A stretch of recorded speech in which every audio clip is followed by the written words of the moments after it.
What's up, everybody? Energy is Love podcast. We love it. We love you guys. Everything about the show is amazing. It's been going incredibly well. We have to thank you guys. Thank our listeners for everything that they've done to support us. Remember the challenge. We always throw this challenge out there. If you like the show, go share it. Go tell somebody about it. Tell your friends. Tell your family members. Contact us on Facebook. Spread the word. Do everything that you can so that we can expand the energy and share all these amazing people with as many people as we possibly can. I'm going to say people a couple more times. People. Purple leader. Go find us online at energyislovepodcast.com. Message us there too if you want to be on the show, if you like the show, maybe you want to be a sponsor of the show.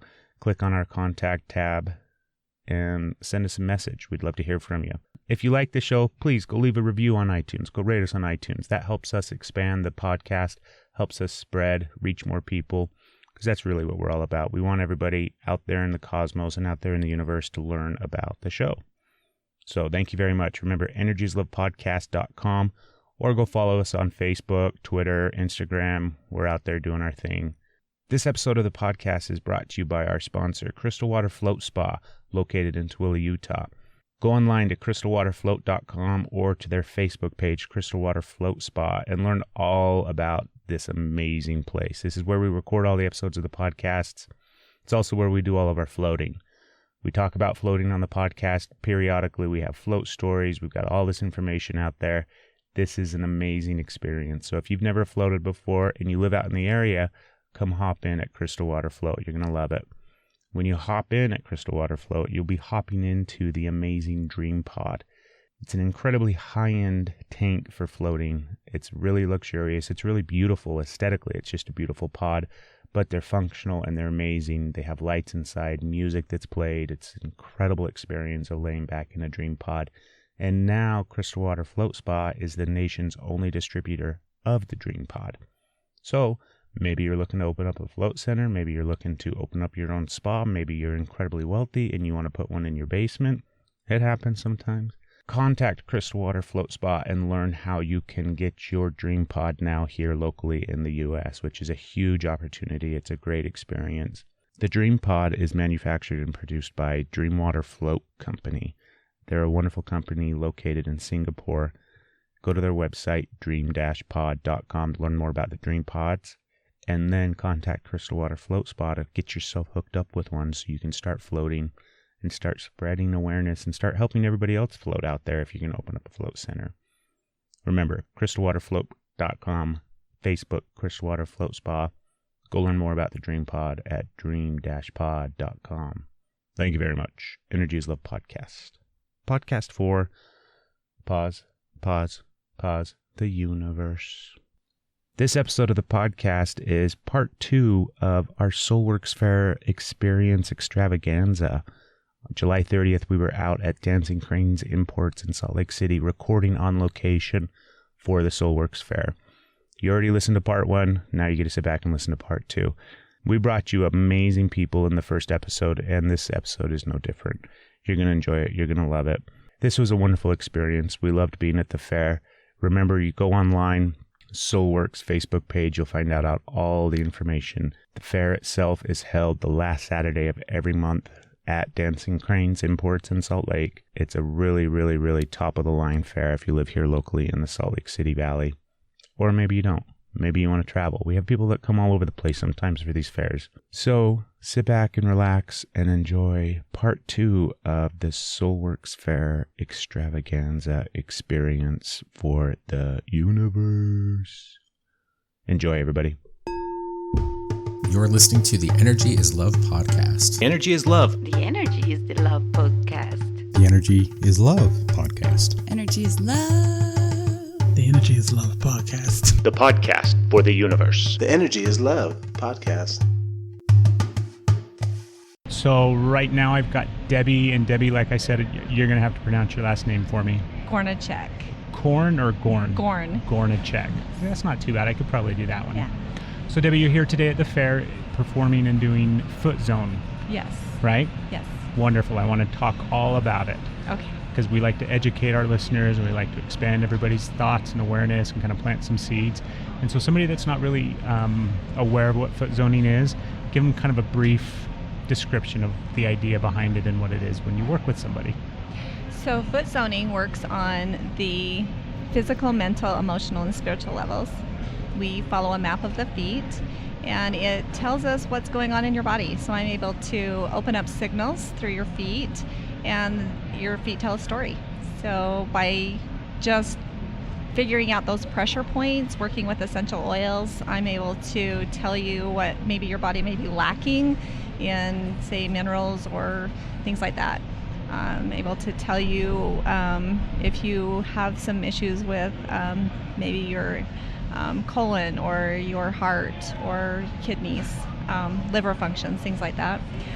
It's actually physical touch of the feet, right? It's actually physical, yes. I'm touching your feet, and I'm actually, it really feels like a good foot massage. Yeah. So I would say there's a lot of spiritual things that come up for quite a few people, emotional things. So we tend to store emotions in our organs, in our body.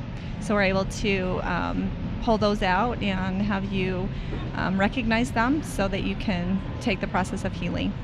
Is this the only, when I say only, I mean, I think that a lot of times if you're somebody that practices energy work or some sort of healing modality, that we incorporate a ton of different things. But is this the main one that you kind of focus on when it comes to work with clients and things like that? Or do you have other ones that you kind of I do other ones as well. I do quantum touch, and I integrate that in my foot zones as well. So I do the energy work with that. I also do access bars.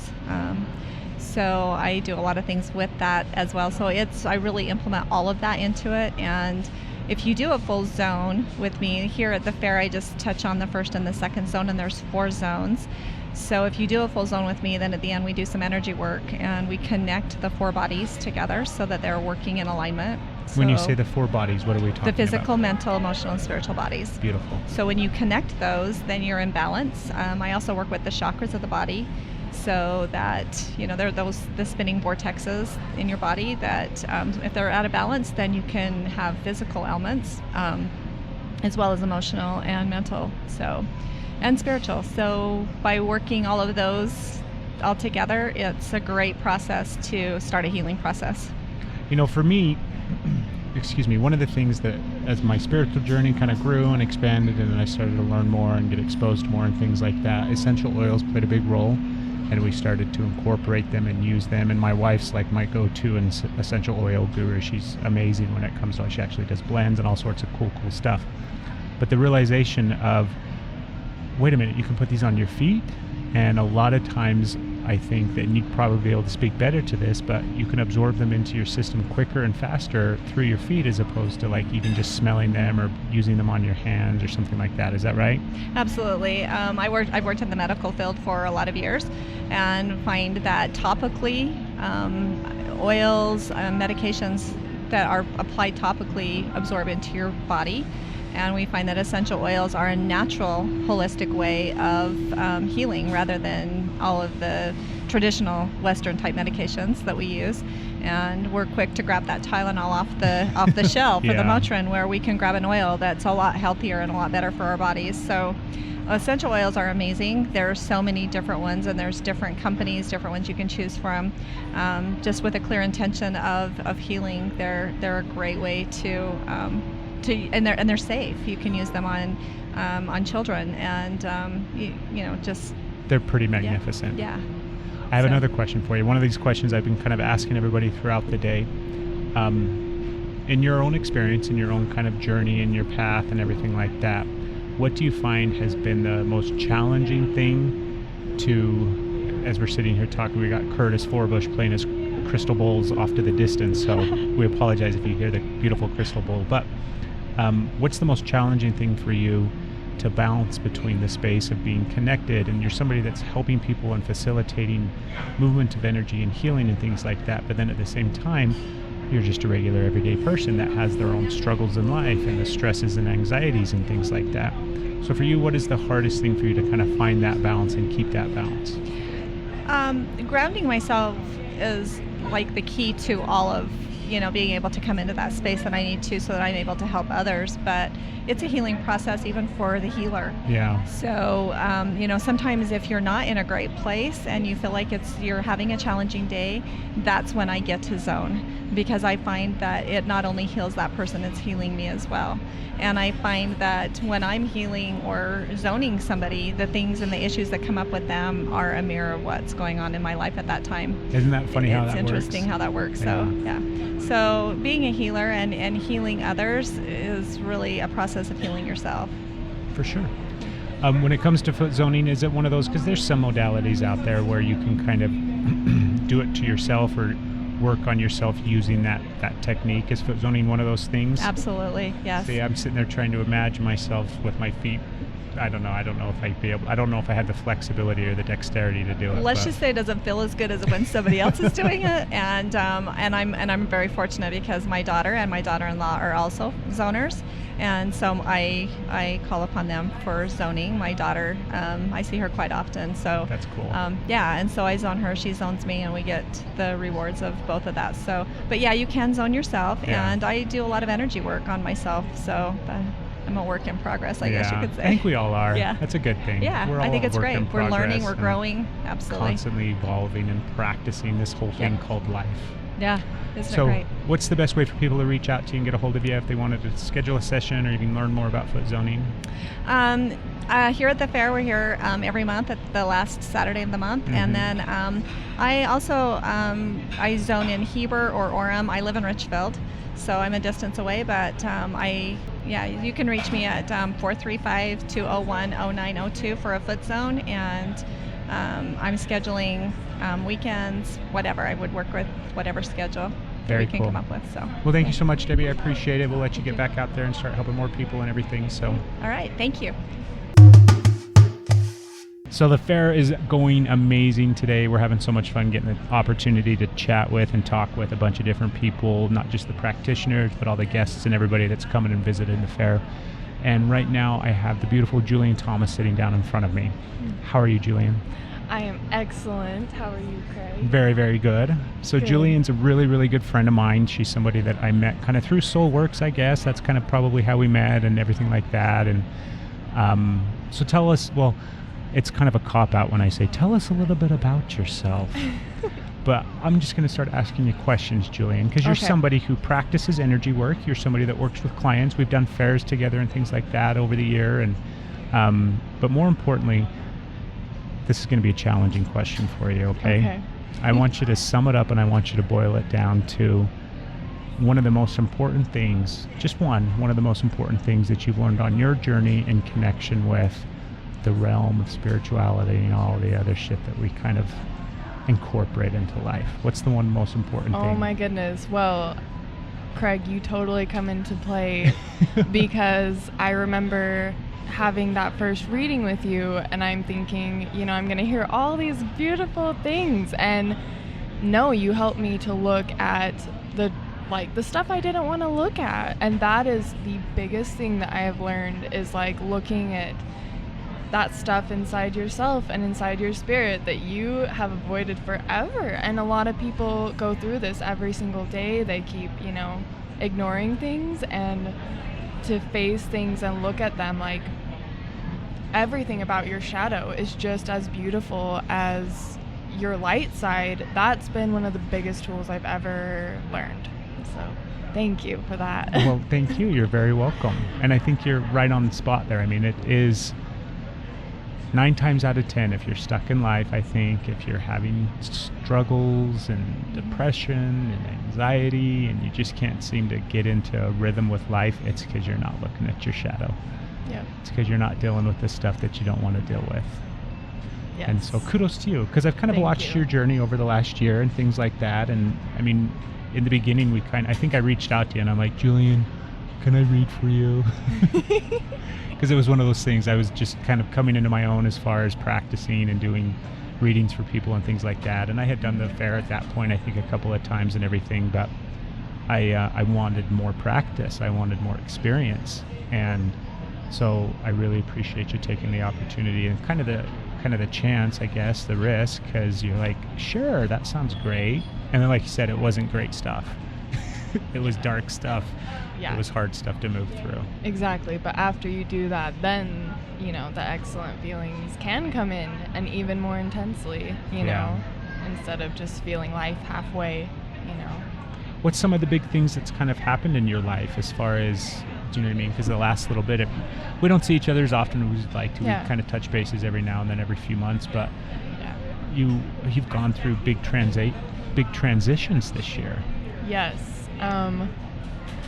Just a lot of validation of, I've been really doing a lot of work on my inner world, and that has been, I feel like everyday life is kind of similar. I wake up and I go to work and I do yoga, or I do this and that, but what's going on inside is just, it's blowing my mind, with dreams every night, and, I don't even want to call them dreams because they are intense experiences of me meeting different parts of myself that are absolutely terrifying, and learning to love those beings as if they were my kids. That's been what I have been doing for the past year and a half, with I don't know, I've just been totally discovering myself. Yeah. So it's a beautiful thing. Yes. And it comes when I say the negative, I don't think it's the negative, but it comes with the duality of the beauty behind it, but then the shit that you have to move through and things like that. Yes. This is one thing I wanted to ask you too, because Okay. I think so many times we get caught up in just the beauty of it, where we just kind of spin in angels and clouds and rainbows and Yeah. light and love, and everything's wonderful and amazing. Do you find yourself, I guess this is kind of a challenging question now as I start to present it, but do you find yourself sometimes distracting yourself from your shadow still eating today, in a sense where you don't want to focus on the negative or in the shit that you kind of have to still move through, and you're just dancing in the light? You know what? Yes. Because I feel like there's always that resistance of, falling back into those feelings and really sitting with it, how you put it. But the thing is, I feel like at this point, and it is hard to explain, but it's almost like my feelings get my attention. Like my shadow, those parts of me, I can't look away from them anymore. And it's because I love them so much. I guess that's how I would put it. It's almost just like one of my children needs my attention because they're upset about something. And so I just stay with them and I tell them I love them and everything is okay now and it's good now. And it just feels like no matter what, I have the courage now to look at that part of myself. Yeah. So, and I don't feel like we ever get used to those uncomfortable feelings. And I don't feel like we came down here to just experience easy la la land, angels. It's hard work. Experiencing all of it, huh? Yes, it is. Yeah, the full spectrum. Yes. You also started kind of coming out and working with clients this past year as well, and doing different events. Was that, how has that been for you? Oh my gosh. I feel like it is just a dream come true to work with people and to not only tell them what I'm seeing from the divine realm about them, but more so like I can actually see more now of what their shadow is trying to tell them and show them. And I feel like with certain clients, it's almost like their shadow is just banging at the door like, hey, I'm gonna get your attention somehow. And so I bring that into it because I feel like with the angels there, with, the divine realm there, it's easier to connect. It's more comfortable and comforting to connect with them there with your shadow parts too. Yeah. And I feel like it's a quick intervention in a way, if that makes any sense It at does all. make sense. You've got that added support there to move through it. That added love. And Yeah. Yes. What's been one of the biggest kind of things that you didn't necessarily expect was going to happen? One of the biggest benefits that you gained from working with people and kind of having that space that maybe you weren't aware of was going to actually be a benefit or an outcome? Oh man. You know what? I feel like the most surprising experience is that I have been able to help people accept certain parts of themselves, aspects of themselves, even parts, it's hard to explain, like holding space for that person, but it's more than that. It's almost like my whole expansion has been the most surprising, because I didn't think that was really even possible, to keep growing in light or growing in I feel like growing in knowledge, kind of, if that makes sense. It does make sense. It just keeps expanding. Yeah. And I guess, just helping people, like holding their hand while they're going to those places, you know, which is the biggest honor I could ever imagine, you know. And I love it, so I don't know if I answered that very well. You did. You answered it wonderfully. Okay. What would be one thing that you would tell somebody that maybe is in that space where they want to help people, they read for friends or family, they kind of have this drive, but they're super scared? Like, what would be one thing that you would tell them to kind of encourage them to get them out there, to make that leap, to try to start doing it, whether it's full-time as a profession or just more than just kind of in the closet? Yeah. Well, I would first of all tell them that I have been there. Yeah. Totally. You helped me to come out of, fly out of the nest of readings, giving readings. But, I do remember you saying, even if you're not healed completely, you can still help people in their process. And that really helped me realize, oh, hey, yeah, like I don't have to be perfect. I don't have to be ascended to help people in their process. Like, I want to help them in any way that I can. And I think that when you just either jump in, or if you just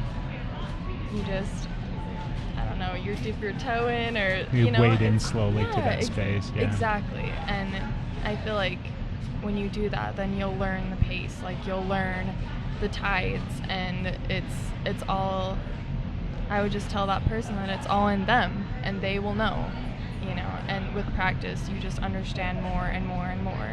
Yeah. So, and that they can do it. I'm glad you bring it up, because I think so many times people that are trying, and when we talk about like healing and the spirituality and becoming an energy worker or something like that, it's applicable in this realm and in this space, but I think it's applicable across the board.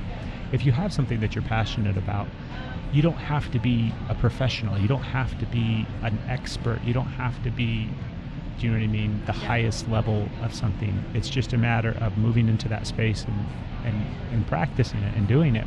And so, like you said, you don't have to be fully healed and some ascended spiritual master that is this guru professional. You can still help people in that space. I think you can actually help people more because of the life experience that you've had and the fact that you're still on your journey. And it's a complete misnomer that the people that, when we sit down with somebody, I'm not perfect in any way, shape, or form. I'm not fully healed. I don't think we ever get to that point. I think it's the journey. It's the process. Yes. And so kudos to you for doing it. And I think it's a good point to bring up. If you have that inspiration and you have that drive, then just go do it. Yes.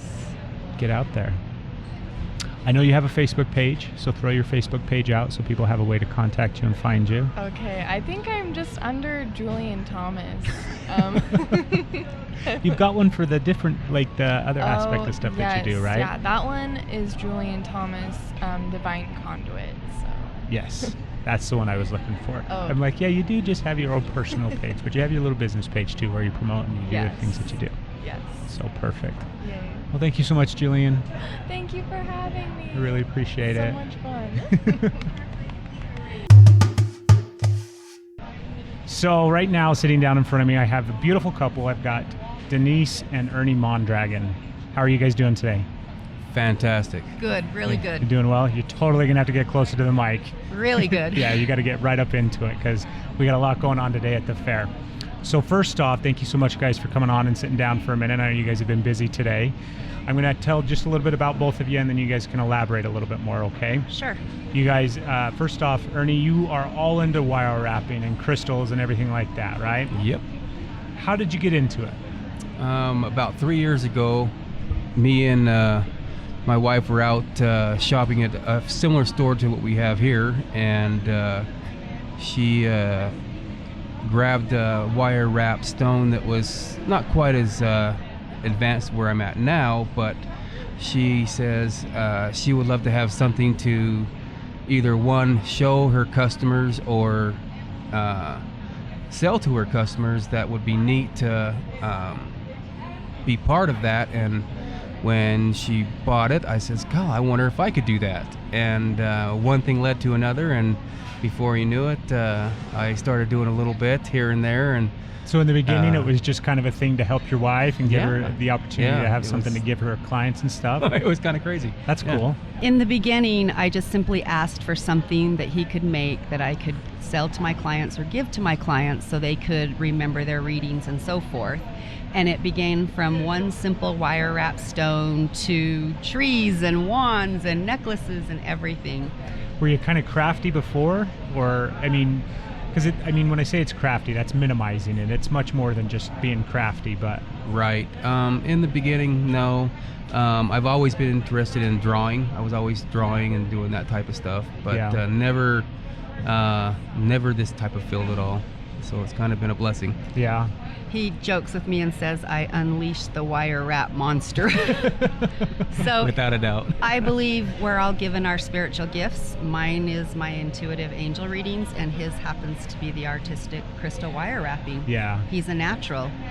Yeah, it's really beautiful stuff. It's a lot of fun, and it's gotten to the point now where at first it was just fun and enjoying it, and now I'm on a whole nother path of trying to get more advanced, as we spoke about, and I'm looking forward to doing a little more advanced wire wrapping now, and look forward to doing that and see where it takes off. So it's a lot of fun. It's always fun when you tap into that creation aspect, and you kind of just, because I think when we do things like that, then you're in that really, really good flow of energy. Right. And then the universe is just giving you everything, and here you go, and here you go, and here you go. So it's neat that you get to see it expand and grow and change. And I think one of the best parts that I enjoy most about it is watching the clients' reactions when it's done. Yeah. It is phenomenal to see that happen at that point. And that's what's fun for me. For sure. I got more questions about it. But intuitive angel readings. Yes. So when I say it's typical, I don't necessarily know that it's typical, but it's kind of common in the realm of spirituality when we talk to healers and people that work in energy and things like that, where they've always had a natural connection and a natural draw to it. Was it similar for you? Yes. Since I was a little girl, I felt like the odd one out. I had an imaginary friend growing up, and I called her Angela. But isn't that so close to the angel? And I think as a child, I couldn't comprehend an angel, so she became my imaginary friend, Angela. And from a little age all the way up, it just increased and increased. You noticed your sensitivity. I started to show someone this and teach that. And what really propelled me was about 4 years ago. I had been ill, and I had taken some time off work. Ill. I had been ill. I had taken some time off work and woke up with this dream saying, you need to do this, and you're going to call it Inspirations for Inner Peace. Okay, Divine, I'm listening to you, but what is this? Yeah. And then I attended a angel gathering workshop, and I had basically what I would call an out-of-body experience. I went to a beautiful place. I call heaven. I met angels. I saw things. I communed. I was given messages and told to come back down here. And one of the things that was profoundly told was that I will teach the people. And the ongoing joke is, I forgot to ask how, but you naturally learn. Your gifts come in rapidly and naturally, and those are my gifts, the intuitiveness, and I incorporate the angel cards into that. Very, very cool. Mm-hmm. I had a question in there that it popped into my head as you're sitting there talking, and now I'm trying to remember. I don't know if it's going to come back or not. That's fine. But when you work with angels, or when you work with energy in that kind of capacity, this is one of the things that we try to do on the show. I try to bring awareness to all these different things and give people different ideas and different ways of looking at things. But then I kind of also like to challenge the accepted norms in this community of spirituality and energy work and kind of the new age movement type stuff. Yes. Because I think so many times especially if you're doing it kind of as your profession, where you're out there and you're working with clients and it's your passion and you're inspired to do it right. I think a lot of times we come across in a certain light because we're this divine conduit for beautiful energy and we're connected to all this wonderful light and love and so on and so forth. And at the end of the day, I think we're obviously just regular normal people that go home and kind of have crappy days sometimes and still deal with the same stresses and things like that. So having that said, in your space and in your life, what do you find is the most challenging thing to stay connected to that beautiful flow of energy, but then still manage everyday normal stress of life? Does that make sense? Yes, and the difficult thing is, as a practitioner, what we teach others, we must work on exactly our own. Right. We give the greatest advice and then we turn around we give the greatest advice, we give out all our energy, we assist with healing, and we just extend all that energy and it just depletes us. But you have to learn to work around that and figure out a way. For me, it's learning to ground. It's being grateful every day, mini meditation, and really pampering yourself, because it truly does take a lot out of you. Yeah. And the word is practice what you preach. That's what I like to call it. Yeah. And when I'm out of sync or out of alignment, my husband will be like, did you sage? Did you ground? Let me cleanse and clear you. So it's practice what you preach. For sure. Absolutely. Do you find that it very much is a practice, like where sometimes you do really well and then there's other times where you go through phases and it just kind of is that grind and that struggle? Absolutely. When my life is going through the crisis or it's hitting that bump or a detour, I can actually say, oh, you didn't ground in a week, or oh, you haven't meditated in 2 days, or you didn't cleanse and clear. So there's a direct correlation between my own personal happiness and the happiness in my life. And if I'm not doing those things, then my life starts to get off path. Yeah, very interesting. How long have you guys been together? Since I was 14. Really? Long time. I shouldn't say long time. I apologize. Somebody once said, you guys are still married? Your poor husband.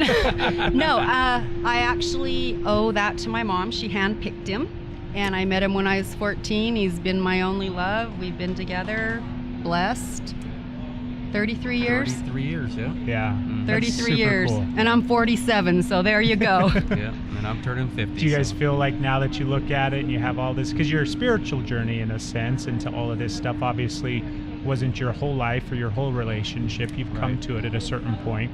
But do you feel like it, I mean, everything to a certain extent is that kind of beauty and the divine sacredness of everything intertwined and the joining and everything like that. But is there an aspect of your guys' relationship that you really feel, I'm rambling here, but if we think about soul contracts and the way that we agree and we're going to come here, do you guys feel like that's the case with you guys? Definitely not happenstance by any means. I do, and it's based off my spiritual experience with the angel gathering, where I went and what I saw and what I was told. I vividly remember talking with Divine, and I remember saying, thank you for my Ernie, my husband. All these years he's been there for me. All these years he's comforted me. And all these years he's caught my tears. And the Divine said in the beautiful loving voice, for yes, it is true. I have sent Ernie to you, and he has been there for you, and he has comforted you, and he has caught your tears, and he has given them to me. That said it all. That said it all. Divine powerful, sent him to me and me to him through struggles, triumphs, everything. Yeah, 33 years of marriage isn't easy. Not at all. I mean, I don't care how connected we are to the universe, how much spirit you got going on. Yep. That's a struggle. That's a grind for sure. And when Divine said that, I knew that. Very cool. So I must have a gift somewhere in there. Yeah, you lucked out. Without a doubt. So Ernie, I got a question for you. I'm going to go back to your stones and the wrapping and everything like that, because I've had you wrap some things for me. And it's always, I love the way that you do it. I love the way that it turns out. You're really, really good about it. However, there's times when I'll give you a piece to wrap and you'll work on it or whatever, and you connect to it. And you can pull or glean information or insight or get a vibration or a feeling from that kind of stone or some, do you know what I mean? Yeah. Is that something that because that was something I wasn't aware of when originally met you. Do you know what I mean? Absolutely. But that's obviously a very divine kind of connection to source and everything like that. Is that something that you've always been able to do, or did that kind of come in conjunction? Actually, I think I've inherited at that point.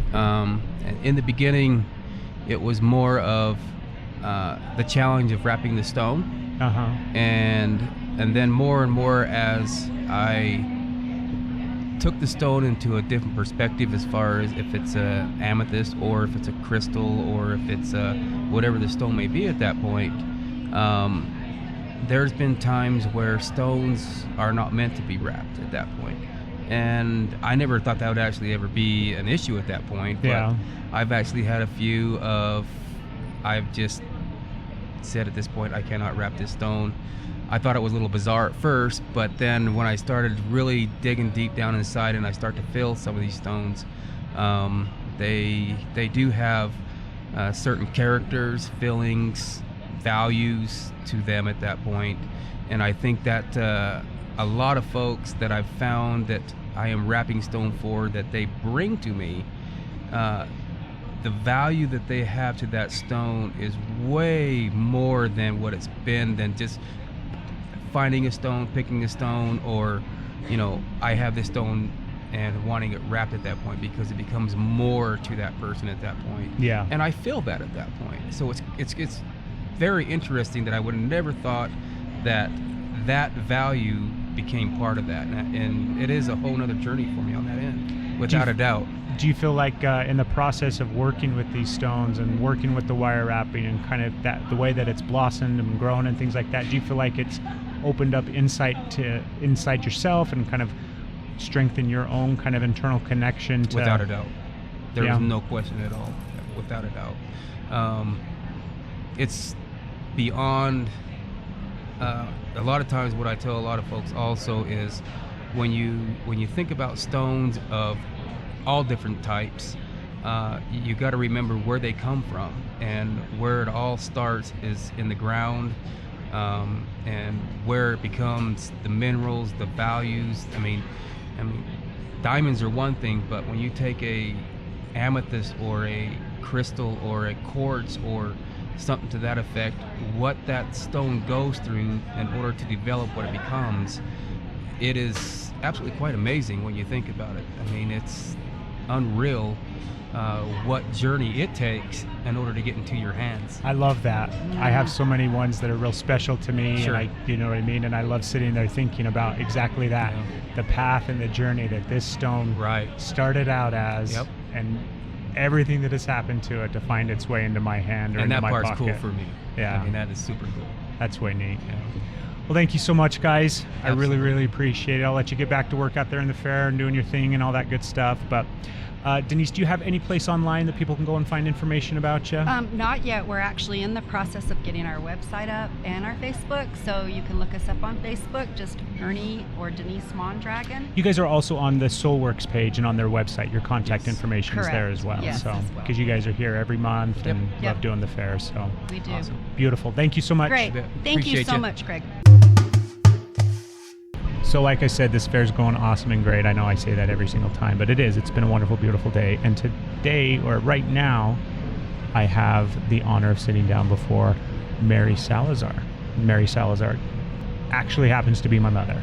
And so thank you very much, Mom. You came into the fair today to check it out. You've come to the fair before and everything like that. And so I appreciate you coming. Well, thank you. It's exciting to be here. Yeah, it's a good event. It's a good fair. It's a wonderful event. It's a lot of fun. So obviously, I know your whole spiritual journey. I know your whole experience. I know everything, well, not everything about you, but I know your experience in regards to all of this different stuff. I love the fact that you think you know that. You know pieces of that. I do know pieces of it. And I'm not expecting you to sit here and tell your life story on the podcast or, you know, your whole spiritual journey. I have some specific questions for you that I kind of want to ask because I think it'll help our listeners. Sure. So, on your path and on the experience of kind of just the journey and the path into all of this spirituality and all of these different things and everything like that, what do you think, for you personally, what do you think was one of the most challenging things to overcome? Was it necessarily the belief in all of these different cosmic things? Was it incorporating them into your daily life? Or Was it really dealing with kind of some of the deeper shadow stuff that you have inside? Or what was the biggest thing for you initially in the beginning? The biggest thing for me as I've journeyed through trying to discover who I am and who I was intended to be is giving myself permission to let go of all of the beliefs and expectations that society has put on me from the time I was a little girl. What I perceived their expectations were, and everything that I thought I was supposed to be, everything I thought I was supposed to do in order to be a better wife, a better mother, a better sister, a better daughter, a better member of society.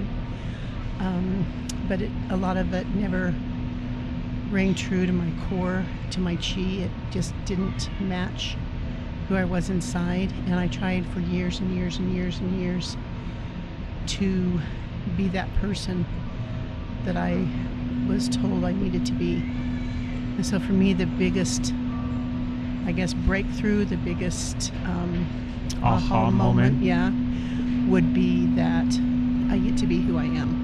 You get to be who you are. And giving myself permission to do that was incredibly, incredibly freeing and releasing and cleansing.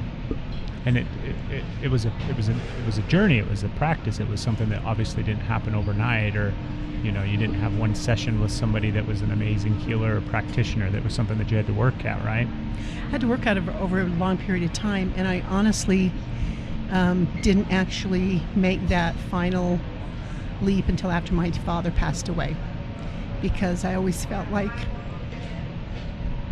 I needed to be that perfect person, so he would be proud of me. And I actually ended up realizing that he was proud of me for being just who I am. Yeah. And who I am is good enough.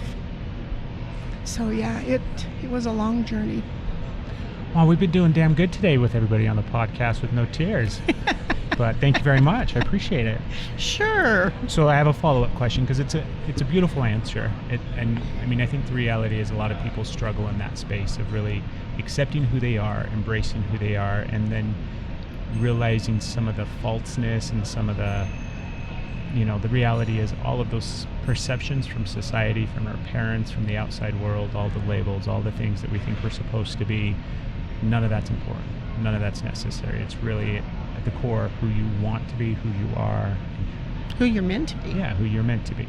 So what would be, if you could sum it up in one or two pieces of really kind of key advice, what would you give to somebody who was struggling in that space, as far as how do they really embrace that and how do they really get to that point? What would be some advice? For me, it's very, I love interacting or rubbing shoulders with other people who are on spiritual journeys. I love learning about all of the different modalities and all of the different beliefs and practices out there. And what I have found for me is that there's not one, I'm not ready to drink anybody's Kool-Aid, but there's a little piece of truth in everything that I've learned. And so for me, you can look at it as a tapestry, or I'm really big into jigsaw puzzles. I love puzzling and figuring things out. So sometimes I think of it as, oh my gosh, that's another piece to my puzzle, or that's another thread in my tapestry. And I'm going to take that thread and I'm going to make that my own thread, and I'm going to weave it in with the other beautiful threads. And some of them are crimson, and some are gold, and some are luminescent, and some are matte finished, and whatever. But you weave a little piece of everything into what becomes your truth, your path, your journey, your soul, your, what rings true to you. And that's what I love. I love, I'm never going to finish learning. I'm never going to find, oh, this is my practice and this is what I do every day, because every day is different. And so to me, that would be my biggest thing, is don't try to follow in someone else's shoes, but try to walk along beside them and rub shoulders with them and let some of their essence rub off on you and make that your truth. And then as you're rubbing shoulders with other people, some of your essence will rub off on them and some of your truth will become theirs, but nobody nobody is meant to be a carbon copy of anybody else. Yeah. We're all definitely individuals. Yeah. And all the same. Yeah, at times. exactly. Thank you. You're welcome. I Thank appreciate you. it. I've loved your take off. podcast. I know. Mom's the biggest supporter of the podcast. It's wonderful. It's very fun. It's fun to get to listen to all those different people. And I told you, I love being able to feel like I'm connecting to them, even though I'm not actually sitting in the room talking to them. Learning a lot, researching a lot. I go back online and look up more about each of your guests. Sometimes I buy their books, or sometimes I don't. But I love learning and I love listening, and so I'm glad you're doing it. It's really been fun. Well, it is a lot of fun, and thank you very much. I appreciate it. Love you very much. Thank you. Love you too. And now, sitting down in front of me, I have Rebecca Puff-Paff, correct? Yes. Excellent. Thank you so much. I appreciate it. Rebecca's one of those people that we've been trying to get on the damn show for quite a while. So I pinned her down and told her she had to come sit on the podcast while we're here at the SoulWorks today. So thank you very much. Oh, thank you for having me. So you do some really unique stuff when it comes to the realm of spirituality and energy work, and when you work with clients. I think you do some really amazing stuff. Thank that's you. why I want you to come on the show so we can talk all about the cool stuff that you do. Aww. But since we're just here at the fair today, we'll give them a little teaser, a little taste of what it is that you do. The first thing I want to talk to you about, first question that I kind of have for you, is tell me how you found your harp. How did the harp find you, your crystal harp? A friend of mine came over one day and he said, I have something that you have to see. And when I saw the way that my crystals and my own energy responded to the harp, I knew I had to have one. I knew it was my destiny. I've been working with crystals for over 20 years and I've never experienced anything like that as far as amplifying their energy and clarity, and they all became so vibrant and bright, as did my own energetic field, that I knew it was something that I had to bring out into the world and share with the community. It's really amazing. Before I had met you and before I had never really heard of a crystal harp before. So you'll hear crystal singing bowls and there's a lot of sound healing and different vibrational things and whatnot. But the fact that it's a harp, it's really, first off, aesthetically, it's just beautiful. It looks really cool. It does, huh? And then when you hear it play, and when you play it, and when you heal with it, it's amazing. Thank you. Was it the type of thing that you kind of just naturally took to a sense? Had you ever, are you musically inclined, or? I actually went to the Suzuki School of Music for 10 years when I was a child. And so I have that basic knowledge and background, and that enables me to find songs within the harp, so to speak. Each tube corresponds with a different chakra, starting with your higher crown, which is about 2 feet above your head, and it just aligns the chakras so beautifully. Is that mainly what you kind of use it for if you're going to start I align, working on energetic alchemy. Like it just completely shifts and changes every cell in my body when I play it, and that seems to be the effect that it also has on my clients. And then what is it made from exactly? Do you know? It is actually crystal that's been heated up to 2,000 degrees and then formed into these tubes. There's a family in Canada. It's called Mine Cristal. They put the French cristal on it's Cristal.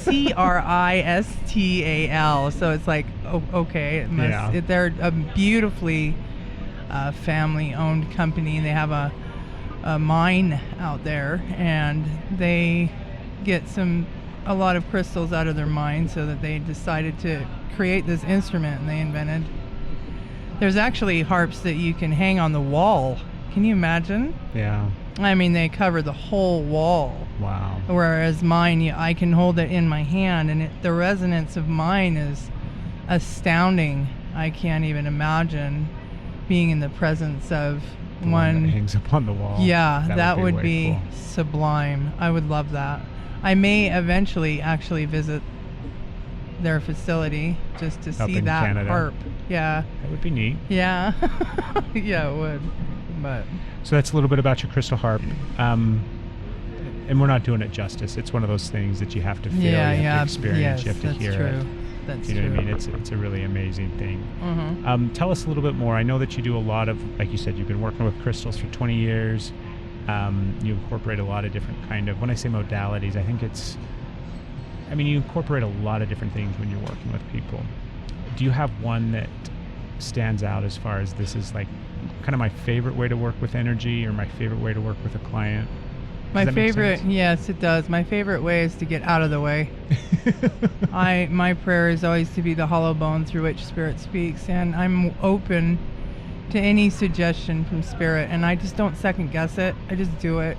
If it seems ridiculous, I don't doubt it. I just do it.